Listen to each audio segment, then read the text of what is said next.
Time to elevate.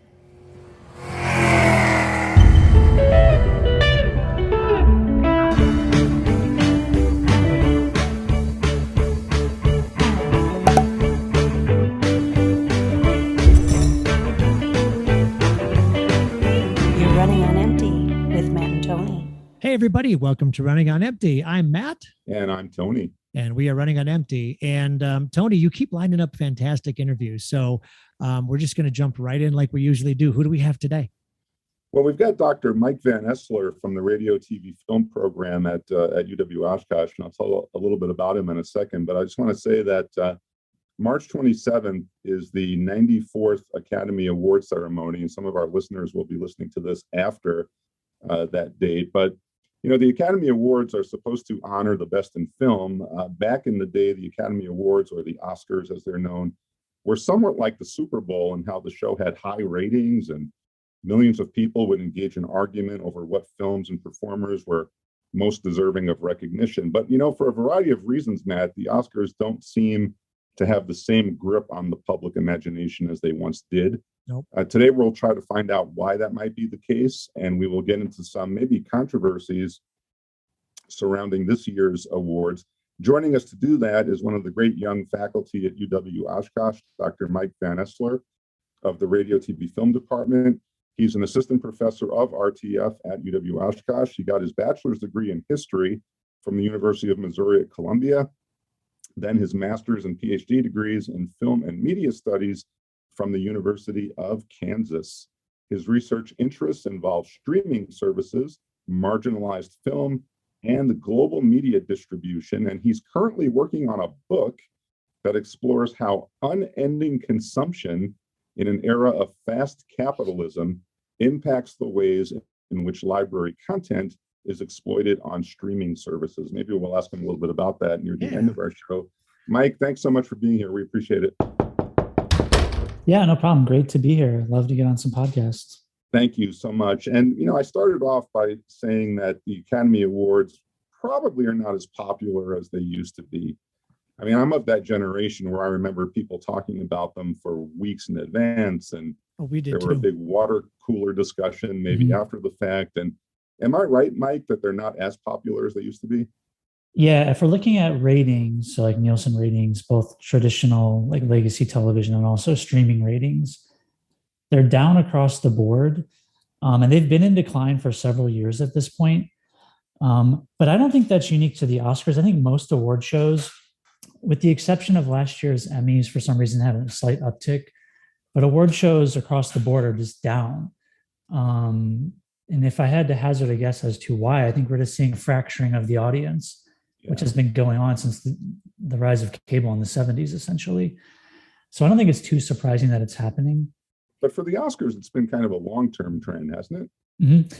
Yeah, and we can get into some reasons maybe beyond just the fracturing of the audience as we go on, but it's been in a steady decline over the past, 10 to 20 years.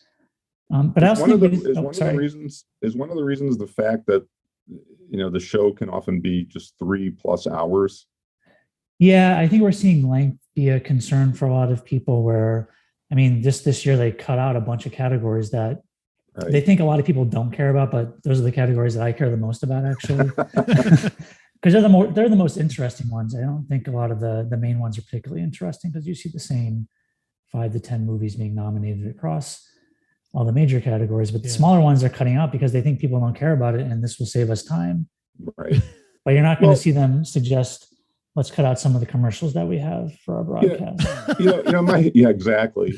You know, Mike, just as like a layperson who's really interested in films, I'm, speaking about myself here, and I'm sure Matt would agree with this, do the Oscars really honor the best art in film? I mean, I've always had the suspicion over the years that some of the nominees maybe have like the best lobbying on their behalf, or they are like quote unquote industry favorites. Mm-hmm. Oh, and I've seen that firsthand too. You have seen that firsthand? Yes. I was a few years ago, I got invited to a screening of the Silver Linings Playbook. And a friend of mine who's one of the members of the Academy invited me in. So we're sitting watching this movie. And once it was over, he said, no, sit there and wait. So they put out like 15 chairs and the entire cast. So I got to meet Robert De Niro and Chris Tucker and David O. Russell and all these people. But all this was to really woo the voting people in the audience to vote for us for Best Picture, Best Actor, Best Actress, etc. So the lobbying, it's blatant. They have parties. They have, so had I not seen it myself, I don't think I'd have believed it, but it wasn't bad. It was actually a really cool experience. But to me, it just seemed like a popularity contest, not are you really the best? That's just my experience. So. Yeah, I mean, like Matt's saying, there are multi-million-dollar for your consideration campaigns that each studio runs for the movies that they think have a chance to win. And so you're going to have these sort of meet and greets with like the talent for the movie, like you were just talking about. You'll have lavish parties where, expensive restaurants or meeting spaces are rented out, and you'll have the talent there. This is all sort of part of a PR campaign that runs since the movie is released. Press junkets have been a thing, for basically the entirety of the film industry's history. And this is serving a similar function where you're just trying to get in front of the voters' faces these movies and try to get them to feel positively about it. Because at the end of the day, there's not a ton of difference in terms of quality between a lot of the movies that are up for voting. So you got to convince the voters somehow, maybe through sort of non-filmic means, to vote for your project. And that's one of the major ways you do it, is you just make them feel good, or make them feel like they had a special experience. So that's going to make them feel more inclined to vote for your film. So it's definitely not the best films. Yeah. Are most of the films that get nominated usually what we would call big budget films? To an extent. There's always going to be, $100 million, $200 million films that are up there. So like, a couple of years ago when The Irishman came out, right? That is somehow a movie that had a close to $200 million budget, despite it being sort of just a retrospective of Scorsese's career, essentially at that point. But it's also not the big budget movies. I think there's a specific kind of movie that is often put forward.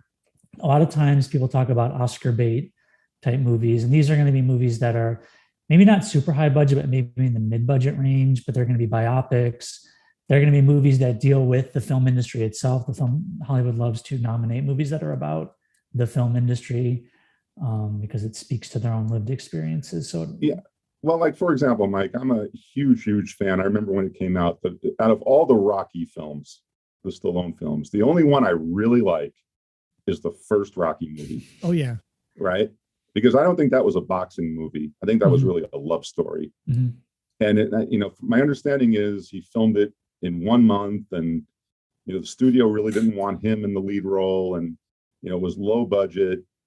In 2022, is it possible for like a film like that to get made, and B, for it to get nominated for an Academy Award?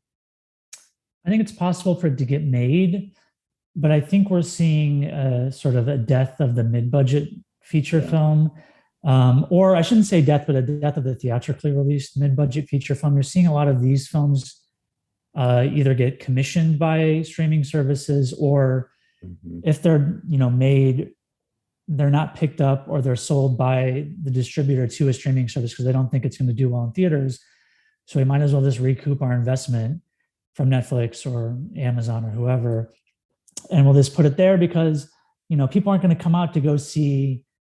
Spencer was theatrically released, right?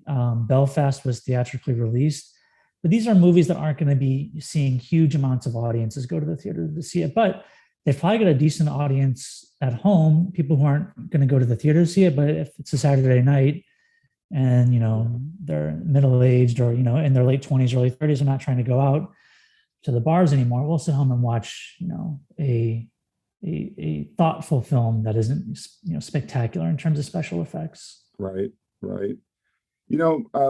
Mike, let's talk a little bit more about the Academy, right? So some critics see the Academy as some kind of conservative force that's out to protect the interest of traditional powers. For many years, for example, they protected creeps like Harvey Weinstein, right? Oh, wow. Well, Harvey Weinstein was in a position of power. Exactly. So he was right? protecting himself. Right. He was protecting himself. Right. But then other people, see the Academy as like a kind of leftist cabal, I guess I'd call it, that pushes some kind of woke values on the culture at large, right? Because I think like almost every film nominated for Best Picture this year has not all of them, but most of them have like some kind of quote unquote woke message. So like what's your perspective on what the Academy really is and what it promotes? So I mean, it's a profit-driven industry, right? So I don't think it's possible to think about it as anything other than sort of conservative at its core. I agree. But I also think it's helpful to think about sort of the reason why the Academy got started in the first place. I don't think a lot of people know this part of the history, but back in the 1920s, Louis B. Mayer, who was head of MGM at the time, was building a new house for himself, like a beach house in Santa Monica. And he had just signed a deal with like one of the labor unions, a construction union, to work on like sets for his movies. And so he contracted with them. He figured, I'm already paying them. I'm just going to have them work on my house as well. And then he quickly realized, oh, this is actually going to be way more expensive because they're working at the rates that we signed them for their films. So he ended up using non-union labor in the end. But that made him start to realize, oh, if the construction people are getting unionized, shouldn't we worry about our actors and other people who aren't currently unionized in the industry starting to collectively bargain? And so he and some other major producers got together to form this, what eventually became called the Academy of Motion Picture Arts and Sciences, to make it sound really like formal and prestigious. Right. But he got together with them to form it to sort of preempt any sort of nascent labor movement. Wow. So they would have sort of the power to control negotiations. And as part of this plan of forming this academy, they thought, well, we should also offer some awards as well, A, to lend legitimacy to our organization, but also B, to make the talent sort of compete with one another to win these awards that say that they are the best in the industry, as opposed to sort of collectively organizing. And eventually they did collectively organize, right? We have all the guilds in Hollywood Screen right Actors now. Guild, yeah. Yeah. But I mean, that's really the original reason why the Academy and the Oscars were created a long time ago. So at its core, it's always been conservative, right? If we think about it in terms of labor issues and stuff. Mm-hmm. What about the conservative critique that Hollywood pushes? I mean, I'm just stating what I see as their point of view. I don't hold it myself necessarily. The view that Hollywood pushes basically a left point of view on the public. So I think it's always helpful to ask somebody who says that what they mean by that. Does that mean we have Black people directing movies? Does this mean we have minorities visible in roles or behind the scenes? But most likely it's going to be in front of the camera, because most people don't think about the behind the scenes stuff. What they probably mean is that in a film like Power of the Dog, right, which is a Western, I guess you'd call it, right? It's got allusions to homosexuality. Yeah. Right. That's what I think they mean by it. Yeah. And I mean, again, that's just is visible. It's a culture war, basically. It is a culture war, right? But this isn't something new. So which is why I'm a little confused whenever I hear this come up. So, I mean, we have people, in the 1960s, for example, or 70s, where Marlon Brando won his award. He refused to go up and sent up a Native American activist instead to pick it up for him, and gave like a long speech about it. I mean, we've also had Westerns that are very overtly homoerotic from like the 30s, 40s, 50s, including like John Ford movies, John Wayne films. Oh, yeah. I think it's more that you're actually seeing it explicitly being presented at this point, that it's being thought of as, well, this is being pushed on us. And this isn't what the American West was like, despite the fact that this is, as far as I know, a real story, or based on a real story that happened. So you have people like Sam Elliott, who is from Oregon, which I guess is part of the West, right? Sort of come out about this, but isn't a cowboy. I mean, he plays that sort of character throughout his life, but isn't an actual Sam Elliott cowboy. Apparently said that Power of the Dog is bullshit. That's what he said. That's what he said. And Jane Campion, who's really the great director, I think her response was that the West is this mythic space, right? There's not just one story in it. Yeah, I mean, where were the complaints about spaghetti westerns setting this in, Italy Right. or Spain? Exactly. Like not the American West, but because we had, Clint Eastwood being sort of the nameless guy, stoically doing whatever he was doing in those movies, it was okay. Hmm. But you're right, it's absolutely 100% a culture war thing that I think, I guess deserves to be addressed, but I always have a hard time addressing it because I'm just wondering, what do you even mean? Right. In the same way when people reference critical race theory, they don't often know what they're talking about. They're just Yeah. using it as shorthand for something I don't like. Well, Well, I then, do. but I mean, I think people on the so-called left, often will make similar critiques. So, like, let's take for example, Steven Spielberg's West Side Story. Mhm. Now, I have not seen the entire film yet, but it seems to me like Steven Spielberg went out of his way to make sure that the Puerto Rican characters, especially, were, much more authentic than what we had with, say, Natalie Wood and the other stars in the 1961 version, right? But apparently, that's still not good enough, right? Because some of the critics are saying that the lead actress is still not really Puerto Rican. I think she's a Colombian, and so on and so forth. So, what do you say to those kind of critiques that come from, say, the political left? Yeah, I mean, it's hard to, especially as like a white guy, to address this, Right. but Yeah. I mean, at a certain point, like you have to look at this as a hundred, however many $1 million feature film from Steven Spielberg, right? Hmm. And I think you can only expect a certain amount of progressiveness from a film like that, in the way that, yes, there's always going to be, colorism in these, right? Where you're going to have lighter skinned characters, playing. And Lin-Manuel Miranda has dealt with the same sort of critiques of his work. Right. But I mean, I think it's valid to a certain extent, but also at a certain point, I just wonder, at what point do we have to, just accept, okay, like this is good progress. You can't expect, 100% completely accurate representations from a profit driven industry that has numerous decision makers along the chain of command, Mhm. where maybe we, for contract reasons, we want this specific actor and it's close enough to what we're looking for, so we're just going to go for it. Or the timeline, the schedules didn't line up for a different actor that we thought would have been good for it. They're already committed to different projects. Right. So I mean, at a certain point, I take it as this is not a film that's trying to send a huge message or break barriers. This is a Steven Spielberg musical about a film from a work that's from like the 1950s or whenever. Exactly. One interesting, I guess, fun fact is, now again, a lot of our listeners are going to be listening to this after the Academy Awards, so we'll know who won and who didn't and so on. But apparently, so Jane Campion is the director of Power of the Dog, and Steven Spielberg is the director of West Side Story. The two of them actually were in competition against each other in 1993, with Spielberg with Schindler's List, and Jane Campion directed that year The Piano, which is really a spectacular film. So here they are all these years later, in competition again. Schindler's List did win Best Picture that year. We won't ask you to hazard a prediction on what will win Best Picture, Mike, because again, a lot of our audience will be listening after the awards. So, although Matt, do you have a prediction? I'm actually, the film I would like to see win that's nominated, although I don't think it will, is the Don't Look Up, which is did you see that one, Matt? I saw that one, and that one was just bizarre. The one that again, this is just me personally. Of course, I have friends in Ireland. Is Belfast. I think Belfast is probably, to me, that's the best one on the list. That's just my opinion, though.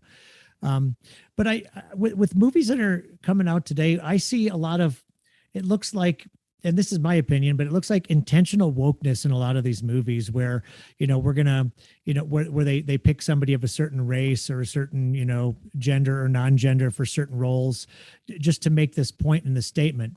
And that's, all well and good, but then I take a look at the other side of this. I know that this is a profit-driven industry, but where there's not a whole lot of wokeness is in all the violence. I mean, there's movies out there that are just violence for violence sake. And I see that, those movies aren't really on this list for Best Picture and whatnot, but I don't know. That just doesn't seem like to to But me, a viable form of let me throw out entertainment this anymore. idea, Matt, and see what you and Mike think about this. So take a film like Coda, Okay. which apparently is the first film that has a significant number of deaf actors in it, right? Deaf actors in the lead. On the one hand, you could say, oh, that's wokeness. On the other hand, you could say it's long overdue, right? So like Mike, what's the line between, as Matt suggests, a studio maybe using something as a gimmick, right? Or like it's really time for something to happen? I mean, I guess it's hard to say because, I mean, at the end of the day, like I said, this is a bottom line driven industry. Yeah. And so, you have to talk to somebody if it's like a sort of a crash calculation of, okay, if we're going to put this type of person in this role, do we think it's going to generate enough buzz to get people to go watch it? Mm-hmm. And if that's the case, then I don't think that's an appropriate reason to do something. And even if it does have like a nice side effect of increasing visibility, if you're just doing it in sort of a craven way, I don't think that's particularly respectful. But, if you are having a movie where you're focusing on trans issues, presumably you should be having a trans person play that character, right? Yeah. So, I mean, if it's about telling new stories and about, populations that aren't typically having stories told about them that are seen by a lot of people, then I don't think I have a problem with that. I think it's actually sort of laudable. But if it's sort of shoehorned in just because we think it's going to generate buzz or publicity, then I think it's a different issue. Yeah. By the way, the reason why I mentioned Don't Look Up, I don't think it's really the greatest film artistically, but I kind of would like to see that global climate change issue discussed. That was the purpose of that film, right, Mike? I mean, to kind of get a buzz about that issue. And it did for a little bit. Although when I discussed it in my class, or classes plural, almost everyone who saw it thought it was a commentary on COVID. Oh, really? Yeah. I'm like, I mean, I guess I can kind of see that. Their rationale was with the way the scientists are all undermined and, we're all going to die and blah, blah, blah. And I'm like, but I mean, maybe they're right too. And that is, you can read it both ways. Who's the right? Is it Andy McKay? Is that his name? Yeah. Yeah. I think Andy McKay has been pretty explicit. This is an environmental global climate change film, right? You can read anything else into it if you'd like, but well, I mean, if people take it to the next level, they could be talking, currently about Russia. So who knows? Yeah. Mike, you talk about marginalized films. What do you mean by a marginalized film? Number one, what is that? So marginalized film to me is like, so one of my great loves is 1980s and 90s video era film. So we're not talking about B movies. We're talking about direct-to-video Z movie stuff. So like Roger Corman films. I was going to say Roger Corman. He's a classic. Yeah. Yeah. So he got his start in the 50s and he had multiple companies over the course of his career. And so in the 80s, he had New World Pictures, which essentially just thought really like, $52,000, $150,000 budget films, super low budget, working, you've got like 2 weeks, 3 weeks to film this thing, turn it around, get it cut and out the door. And that's going to produce a lot of garbage, but I think it's interesting garbage because you've got these people who have some sort of training, but oftentimes are straight out of film school because they're the cheapest ones to work with. And so they're going to be producing stuff that's kind of off the wall and doesn't always work, but it's a different perspective than what we normally see. And unfortunately, that mode of production has sort of gone away because video stores were the driver for that because they just needed more stuff to put on their shelves. And so you had more movies than ever being made in the late 80s. It's been on a decline since then. Wow. So you'd have this sort of total weird stuff being made. So that's what sort of interests me, that we just have all this different. But isn't it happening now also in the sense that, you study the streaming services, right? So the Netflix and the Hulus, aren't they under so much more pressure to keep producing content? Mm-hmm. So is that going to result in more like marginalized film? So the interesting thing about all of these streaming services, it's not movies that people are watching, really, it's television. So despite the fact that it's called Netflix, right, which speaks to its origins as a DVD by mail company, people, it's like 70% of viewing time goes to television programming and 30% to films. So I don't think we're not really seeing a replenishment of that caliber of film, at least on major streaming services. There's still, fly-by-night production companies that are producing this sort of stuff, but it's not really of interest to me anymore. Mm. But yeah, streaming services have a lot of need for content because it's a subscription service, right? That means they got to keep people coming back and keep them interested with stuff. And, older library content's good to keep them on as background noise, but you got to have your own original stuff coming down the pipeline regularly. And so you're seeing tons of television content being produced. And truth be told, I think that there's some really good programming out there on the TV realm. I mean, Netflix, Amazon Prime we have, and even things like HBO and Showtime, like we're hooked on the show Billions. Love that show. Love the actors involved in it. But I actually think HBO and Showtime were a couple of those networks that started, like they had Game of Thrones and a lot of these great series. And now you've got, all the different streaming ones it's got to be highly competitive because there's some absolute crap out there, and then there's a few like wonderful gems, like The Marvelous Mrs. Maisel on Amazon is outstanding, and it's at a time period that a lot of people don't know a whole lot about. Like the whole Lenny Bruce character is great, so I like the fact that they're doing that. But we're really not movie watchers, because you can watch like a half an hour and be done, or you could sit and binge watch the whole thing if you wanted to. So we are, in many ways, Matt, we are kind of like in the golden age of TV.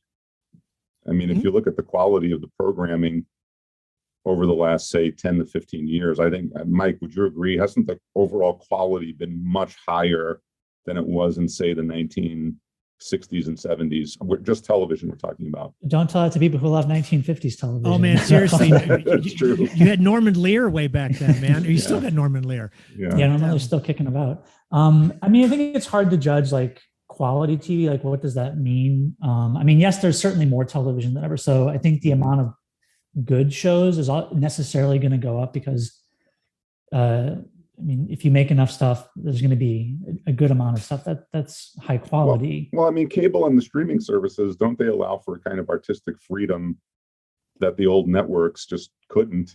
Yeah, and cable is really the model for streaming services. That's where. Right. All of the practices, or most of the practices they're doing today, came from. But I don't think we should short sell broadcast television. So you had lots of really great programs, like, and I guess I'm going to be drawing from my childhood. Not that I watched this when I was growing up, but I've come to love it, like Twin Peaks, 21 Jump Street, Hill Street Blues, Miami Vice. So lots of stuff in the 80s and 90s and 70s, like in terms of sitcoms.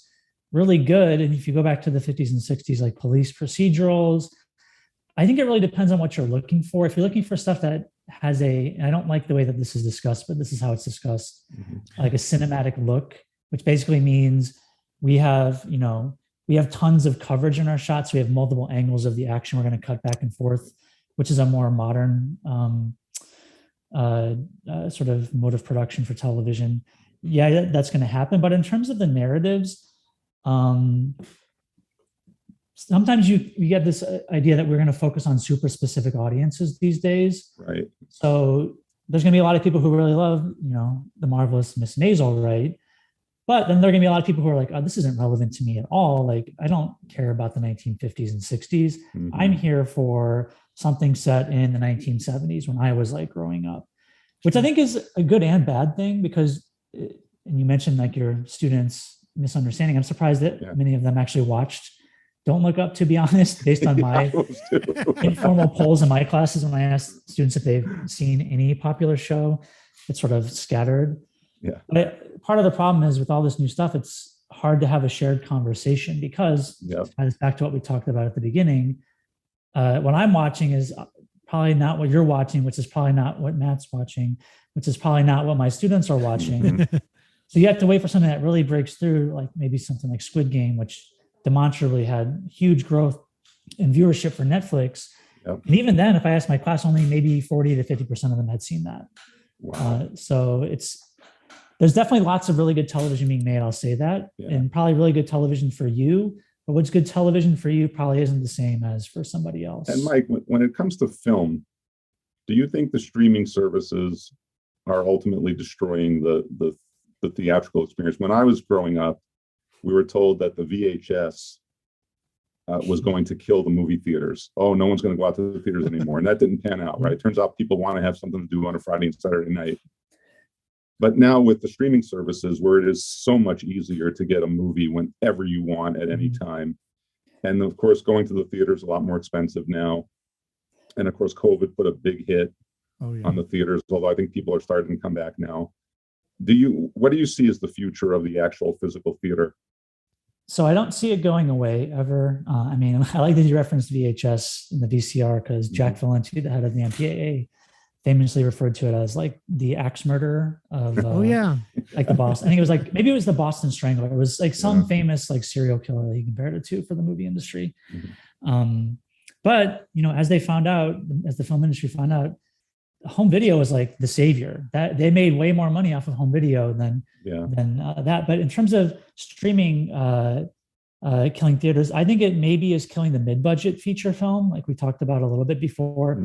But the latest Marvel movie, the latest Star Wars, whatever, that's always going to get people going to the theaters because they want to see it on a big screen. Yeah. And isn't there something about watching it on a big screen with other people? Like, for example, I watched Power of the Dog by myself on my TV screen, and I thought it was really a great film. I really liked it. But as I was watching it, I was thinking, I think I would be enjoying this a lot more on the big screen with other people there, just to kind of gauge. When I don't know about you guys, but when I'm in a movie theater, I'm constantly like gauging other people's reactions. Yeah. Does literally like the appreciation of a film change if you're in a big screen theater with other people? Oh yeah. I mean, think of something like a comedy, right? Where if other people around you are laughing, it's going to seem funnier to you. Or a horror film, if people are scared around you, it's going to increase your tension and your level of sort of horror and fear at the film. So yeah, absolutely. There are certain types of films that I think really should be seen in a theater: comedies, horror films. Any sort of spectacular effects film, I think, probably is best viewed on a big screen because most of us don't have $10,000-$20,000 home entertainment systems. We're coming to a close here, Mike, and I was wondering if you want to give us like a little summary of what your book is about. Yeah, so it's in the process of being written right now. But really what I'm interested in is how older titles, so like television and film titles, how are they being deployed by contemporary streaming services? Because the rights owners for these are largely the same companies that have their own streaming services at this point. So how are they being used? Are they being used for marketing material? Early on, they definitely were. We've seen a shift towards original productions being emphasized now. But, people were freaking out about Netflix losing Friends and The Office, but it's been just fine without those library titles. And it's not like Friends and The Office are driving growth for HBO Max and Peacock. So I'm really interested in looking at how all of these how this new era of streaming and subscriptions changes the business model of or value proposition for these older titles. Wow. And why does Netflix still pay for licensing for these older television shows and movies? Why does Amazon do this? Clearly there's some value for them, otherwise they wouldn't be doing it. Right, and we watch them. I mean, like the I Love Lucy's, Cheers, Friends, all that stuff. That's older shows. Seinfeld, oh my God. that's valuable to a lot of people who don't necessarily want to get attached to something. The other thing is that if it's something that you're familiar with and you just want background noise, it's something that you know or you like, and maybe you've seen all the episodes. So I get that. I totally get it. Exactly. Yeah.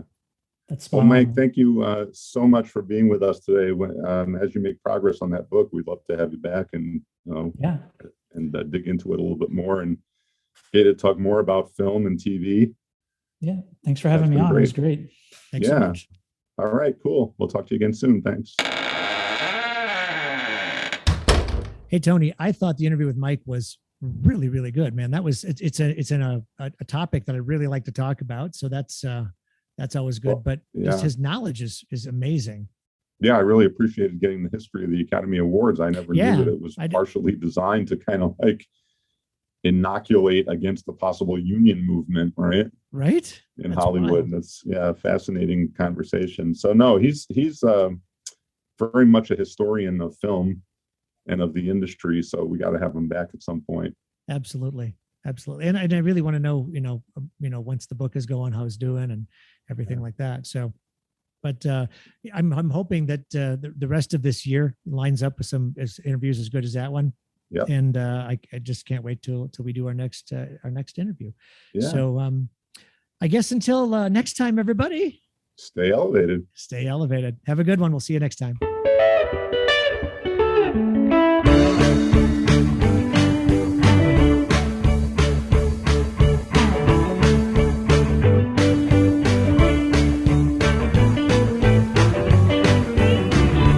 You're running on empty with Matt and Tony.